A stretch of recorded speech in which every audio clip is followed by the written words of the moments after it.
Salut les co-créateurs, c'est Laurie pour mon jour numéro 61. Aujourd'hui, alors je fais ma vidéo en fin de journée, pour tout vous dire, ça m'était complètement sorti de la tête. Donc, mieux vaut tard que jamais.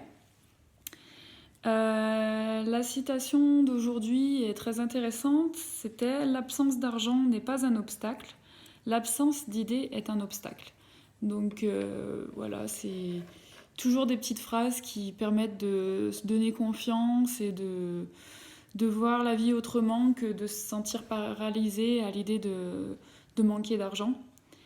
Du coup, mon intention, vu que ça m'a rassurée, c'est de poursuivre mes rêves sans avoir peur du manque d'argent, ni faire mes choix en fonction de ça, ni de me sentir bloquée à cause de ça.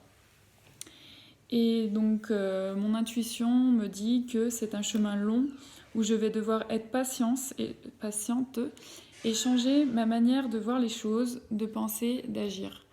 Voilà, parce que je pense que quand on a toujours évolué, grandi, cheminé en se disant il faut que je fasse comme ça, comme ça, comme ça, parce que j'ai peur du manque d'argent, voilà, c'est des automatismes, encore une fois, c'est des vieilles habitudes.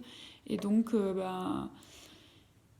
c'est normal que ça soit notre manière de réagir et d'avancer. Enfin, c'est notre première réaction face aux doutes ou aux peurs.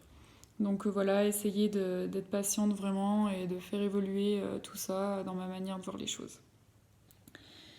Voilà.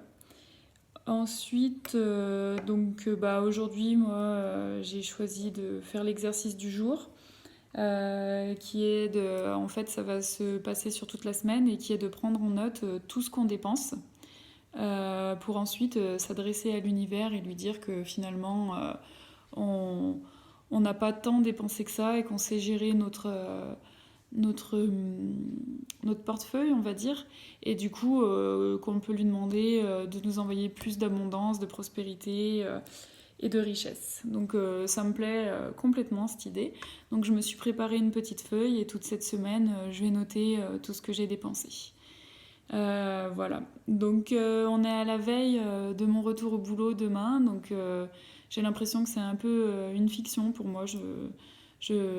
Ça fait tellement longtemps, 1 an et demi que je suis à la maison que finalement j'ai un peu l'impression de plus savoir ce que c'est en fait, le boulot. Donc je saurai tout ça bien en détail demain, sans faute. Et donc au passage, ils annoncent pas mal de neige cette nuit et demain, donc voilà, je pense que je vais m'en rappeler de mon retour au boulot parce que j'imagine que le trajet va être assez sympathique. Voilà, je vous souhaite une bonne soirée et je vous dis à bientôt.